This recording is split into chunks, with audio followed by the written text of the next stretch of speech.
Hello everyone, আমি রেমা আর আমার নতুন একটি ব্লগে তোমাদের অনেক অনেক ওয়েলকাম। তো আমি বাড়িতে বানিয়েছিলাম স্পঞ্জের মতো একদম তুলতুলে নরম রসগোল্লা। তো সেই রেসিপিটাই আজকে তোমাদের সাথে শেয়ার করব। খেতে তো দারুণ হয়েছিল আর একদম স্পঞ্জের মতো নরম হয়েছিল, দেখতেই পাচ্ছ। তাহলে চলো রেসিপিটা শুরু করা যাক। তো এখানে সবার প্রথম অবশ্যই যেটা লাগবে সেটা হচ্ছে দুধ। তো আমি এখানে কাউ মিল্ক নিয়েছি স্পেশালি, আর এটা আমুলের দেশি কাউ মিল্ক ফুল ফ্যাট। আর আমি যেটা দুধটা কাটাবো ছানাটা, সেটা আমি বাটার মিল্কে কাটাবো, কোনো লেবু বা ভিনিগার দিয়ে নয়। তো প্রথমে আমি এখানে 500-র মতো দুধ নিয়েছি, হাফ লিটার দুধ নিয়েছি। তো সেই দুধটা আমি এখানে বয়েলের জন্য বসিয়ে দিলাম।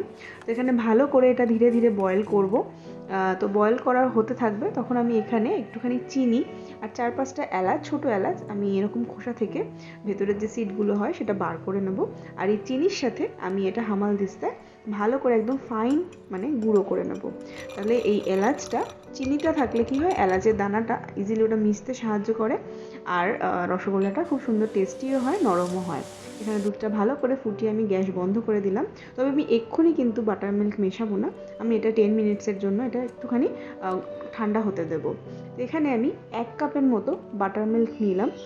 এখানে আমি যেহেতু মেজারমেন্টটা খুব ইম্পর্টেন্ট, তো এখানে 1 কাপ বাটার মিল্ক এটা দিলাম। তো দিয়ে একটু নাড়াচাড়া করে দেখলাম যে না, দুধটা পুরোপুরি ছানা কাটছে না, তখন আমি আরও হাফ মিল্কের মতো নিলাম।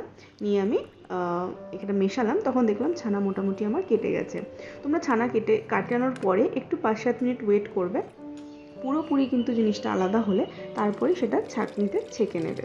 দুধ তো এক এক রকম ভ্যারি করে, তাই পরিমাণ যেটা লাগে সেটা ভিনিগার হোক বা বাটার মিল্ক হোক, সেটা তোমরা মেপে মেপে দেবে। যখন দেখবে পুরোপুরি ছানা কেটে গেছে তখন তোমরা এটা ছেঁকে নেবে। তারপর আমি এখানে ভালো করে জলে ধুয়ে নিচ্ছি। আর বলে রাখি, বাটার মিল্কে যদি কখনো মানে এরকম মিষ্টির ছানা কাটানো যায়, মিষ্টিটা কিন্তু অনেক ভালো হয়। স্পেশালি রসগোল্লার ক্ষেত্রে অনেক সফট হয়, এটা আমি অনেকবার দেখেছি যে বাটার মিল্কে ছানা কাটালে খুব ভালো হয়। বা তোমরা যে ছানা কাটার যে জলটা, সেই জলটাও তোমরা পরবর্তী কোনো মিষ্টি বানাতে সেই জলটা ইউজ করতে পারো। এই যে দেখছো কতটা জল হয়েছে, তো এই জলটা আমি রেখে দেবো। যদি আমি অন্য সময় কোনো মিষ্টি বানাই 2-3 দিনের মধ্যে, তাহলে আমি এটা ইউজ করব। তো কিছুক্ষণ, তবে আমি বলে রাখি, ছানাটাকে আমি এরকম 1 ঘন্টা রেখে দিয়েছিলাম নোড়া চাপা দিয়ে। তারপরে এরকম পুরো জল বেরিয়ে গেছে। তারপর আমি এই মার্কিং কাপড় থেকে পুরো ছানাটাকে নিয়ে, দেখতেই পাচ্ছ কি সুন্দর সফট, তার জল তো একদমই নেই।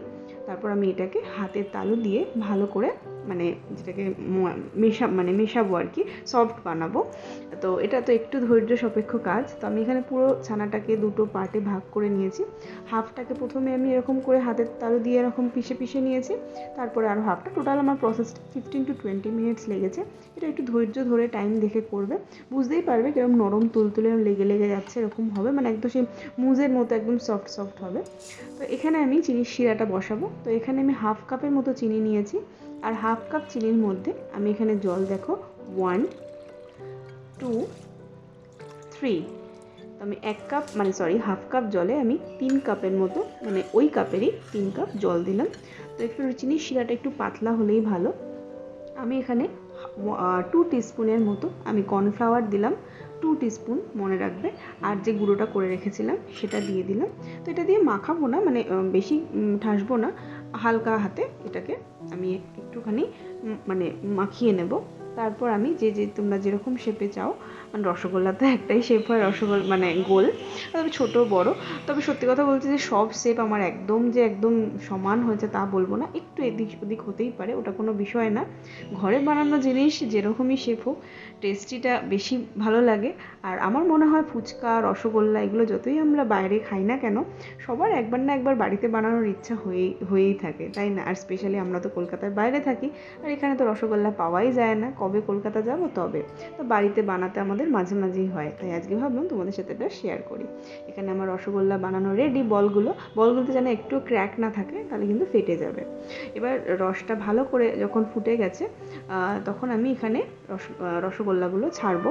তবে এখানে বলবো শিরাটা যেন মানে চিনির শিরাটা যেন খুব বেশি গাঢ় না হয়ে যায়, তাহলে কি হবে, রসগোল্লাটা ফুলতে অনেকটা হেল্প করে না। পাতলা হলে রসগোল্লাটা ভেতরে পুরো রসটা ঢোকে।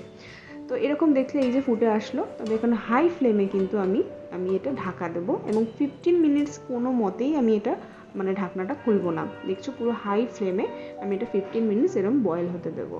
তো আফটার 15 মিনিটস আমি এবার সরাচ্ছি, সেটাই তোমাদের সঙ্গে দেখো। পুরো একদম ফুল একদম রসগোল্লা একদম যেটা হয় মানে টোপা টোপা সেরকম হয়ে গেছে। তবে এটা অনেকেই হয়তো বলবে যে এটা এরকম তো সবারই ফোলে, কিন্তু পরে কিন্তু চিপসে যায়, কিন্তু না, তার জন্য এই ট্রিক্সটা ফলো করো।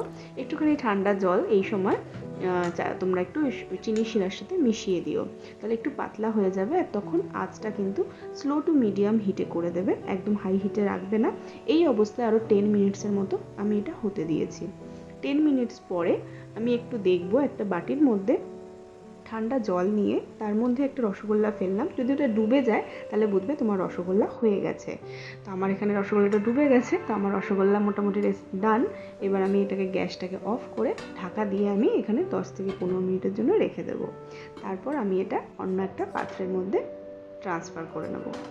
অনেকেই হয়তো বলবে রসগোল্লা তো পরে চিপসে যায়, কিন্তু তোমরা দেখতেই পাচ্ছ একটা রসগোল্লাও চিপসায়নি, পুরো একদম তুলতুলে নরম ফোলা ফোলা টুপু হয়ে রয়েছে। তো এই ছিল আমার রসগোল্লার রেসিপি। কেমন লাগলো জানিও, আর বাড়িতে ট্রাই করো। আর ভালো লাগলে একটা লাইক দিয়ে দিও। সবাই খুব ভালো থাকবেন, সুস্থ থাকবেন, দেখা হবে অন্য নতুন একটি ব্লগে। Thank you for watching, bye. Heavy লাগে।